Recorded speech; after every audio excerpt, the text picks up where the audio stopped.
అందరికి నమస్కారం అండి. ముందుగా మీడియా అందరికి చాలా థాంక్స్ వచ్చినందుకు. చాలా ఆల్మోస్ట్ 1 ½ ఇయర్ అయిపోయింది. లాస్ట్ నాకు తెలిసి 'ఎస్ఏ సనాతన్' రిలీజ్ అయింది. And it did amazing response వచ్చింది. ఎస్పెషల్లీ ఓటీటీలో ఆ సినిమాకి. సో, తర్వాత చాలామంది అడుగుతూ ఉంటారు ఎప్పుడెళ్ళినా అన్న ఏంటన్నా సినిమాలు రావట్లేదు అది ఇది అని. సో, ఫైనల్‌గా మార్చ్ 21 'షణ్ముఖ'.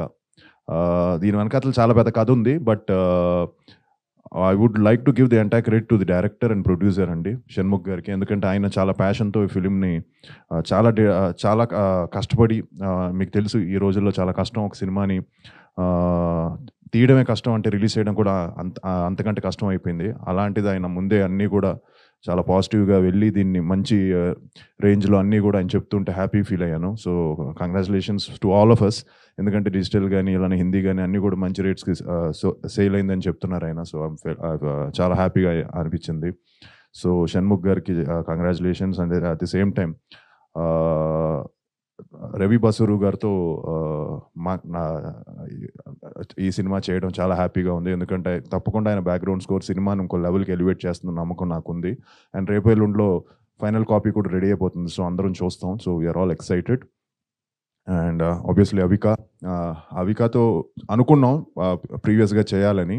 ఎప్పుడు కుదరలేదు. ఫైనల్‌గా ఈసారి కుదిరింది కాంబినేషన్. అండ్ తనతో చెప్పాలంటే తను చిన్నప్పటి నుంచి child artist. So, terrific timing. So, Avika అనేసరికి కొంచెం టెన్షన్ పడ్డాను తనతో చేయాలంటే. But I think first day నుంచి బాగా జెల్ అయిపోయాం. And had great time. And looking forward to again working with you. తప్పకుండా మళ్ళీ ఏదైనా మంచి కాంబినేషన్‌లో ఈసారి this time will plan a nice family love or something, love story or something entertaining film. And అలానే చిరంగ్ గారికి చాలా బాగా చేశారు ఆయన. ఆయన పర్సనాలిటీ అంతా. ఇందాకే అలాగా హాయ్ అన్నసరికి డాడీను, బాబాయిల వాయిస్‌లు గుర్తొచ్చాయి. So, yeah! Was wonderful working with you brother. And Manoj గురించి నేను కొత్తగా చెప్పక్కర్లేదు. We did Operation Gold Fish together. చాలా మంచి నాతో ఎప్పుడు అన్న అన్న అంటే హ్యాపీగా ఉంటాడు. అండ్ తను కూడా చైల్డ్ ఆర్టిస్ట్, చాలా మంచి ఆర్టిస్ట్. సో, అందరితో అలానే కృష్ణుడు గారు అలాగే చాలా మందితో చేశాను ఈ సినిమాలో. సో, ఎందుకంటే నేను బోర్ కొట్టాలనిపించట్లే. అంటే ఈ సినిమా ఎలా ఉంటుంది, అలా ఉంటుందని. తప్పకుండా మంచి సినిమా ఉంటే, మంచి ఫిల్మ్ వస్తే ప్రేక్షకులు ఆదరిస్తారని అనుకుంటున్నాను. అండ్ మీ ఆదరణ, ఆశీర్వాదం ఉండాలని మనస్ఫూర్తిగా కోరుకుంటున్నానండి. Thank you very much.